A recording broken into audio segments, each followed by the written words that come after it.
Once upon a time, in a small village, there lived an old woman who was 60 years old.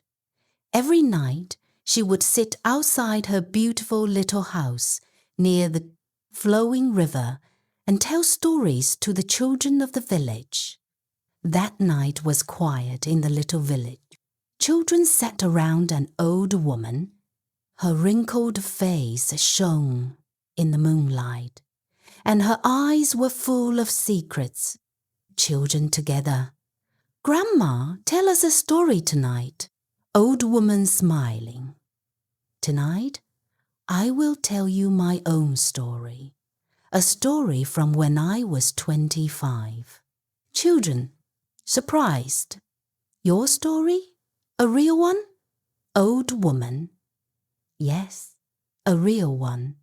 When I was young, I was the best seamstress in the village. Silk, velvet, golden threads, everything came alive in my hands.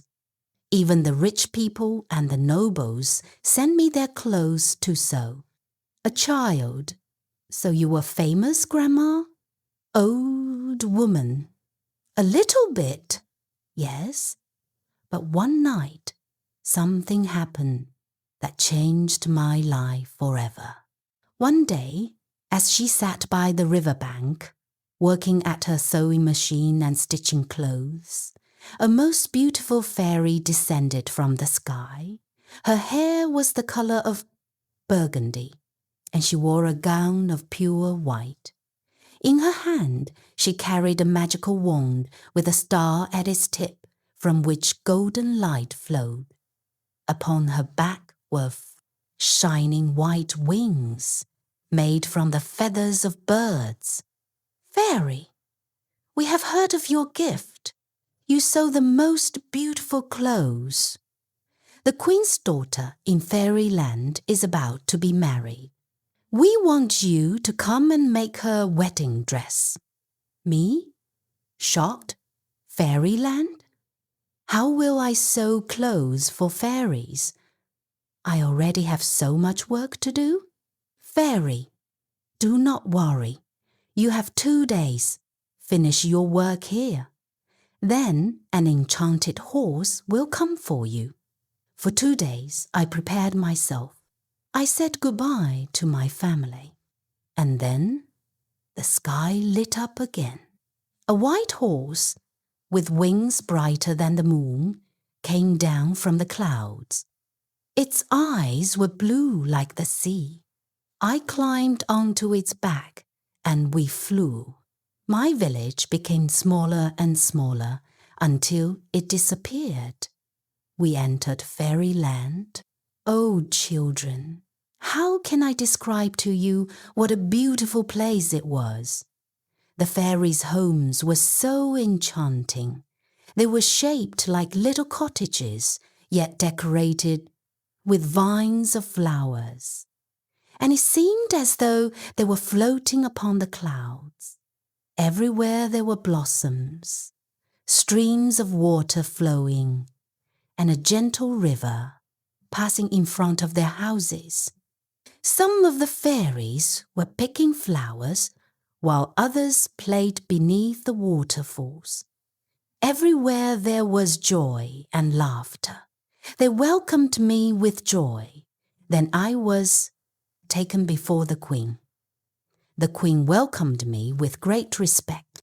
"Queen, my daughter's wedding is near. Her dress must be the most beautiful dress in all the world. Will you make it for her?" "Your Majesty, it will be my honor." Then she offered me food. Never in my life had I eaten such delicious dishes, roast chicken, biryani, and all kinds of fruits. I ate to my heart's content. Afterward, the Queen said kindly, "Now you may rest. By morning, you will be given the clothes to sew." I was led into a beautiful chamber, and when I saw it, I was amazed. The bed looked so soft, and the moment I lay upon it, I fell fast asleep. When morning came, a fairy entered my room and gave me a beautiful dress, telling me to get ready and come for breakfast. Once I had dressed and gone to the dining table, I found the queen already there, waiting for me. After breakfast, the queen called for her daughter, the one whose clothes I was to sew. When she appeared before me, I could not take my eyes off her, for she was the most beautiful of all the fairies. Her golden hair fell to her knees. She held a magical wand in her hand. Her complexion was as fair as milk, and her eyes shone like deep blue lakes. I took her measurements, and then I was brought to a splendid garden where beneath a tall green tree stood a sewing machine. I sat down and began to sew her clothes. The most wonderful thing about that garden was that fruits, apples, pomegranates, and bunches of grapes grew so close around me that, whenever I wished to eat them, I only had to stretch out my hand. The fruits were so sweet and delicious that no matter how many I ate, I never grew tired of their taste. Days passed as I worked.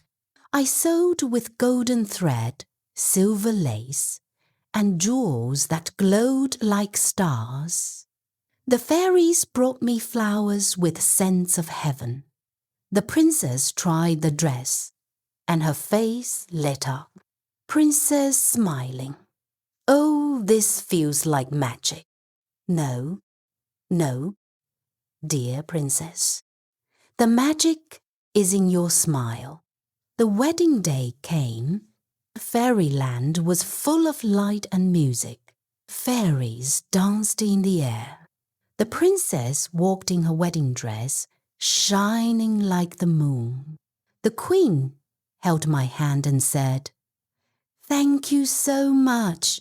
You have stitched my daughter's wedding dress so beautifully that you have made her day. My daughter is so happy today, and it is only because of you. For this, you surely deserve a reward." Then the queen ordered one of the fairies to bring my gift. Soon, a fairy returned carrying a large and beautiful wooden chest filled with diamonds, emeralds, gold, and silver. With great honor, the queen presented it to me. Me with tears, "Your love is more precious to me than these treasures." Queen smiling, "You had honor already. This is only our love." When the wedding was over, I was seated on the same horse, and with great honor, I was bid farewell from Fairyland.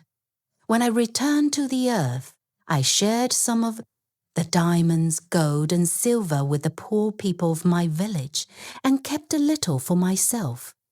The chest still lies in my home. But the greatest treasure of all is the memory of Fairyland. The children asked with great excitement, "Grandmother, did you ever go to Fairyland again?" Grandmother smiled and replied, "No, my dears." Then I woke up, and after that I never dreamed of Fairyland again. The children gasped. So, was it only a dream? And then they all laughed together with joy. If you enjoyed this dreamy story, please like this video and subscribe my channel, and don't forget to press the bell icon for more new videos. Thank you.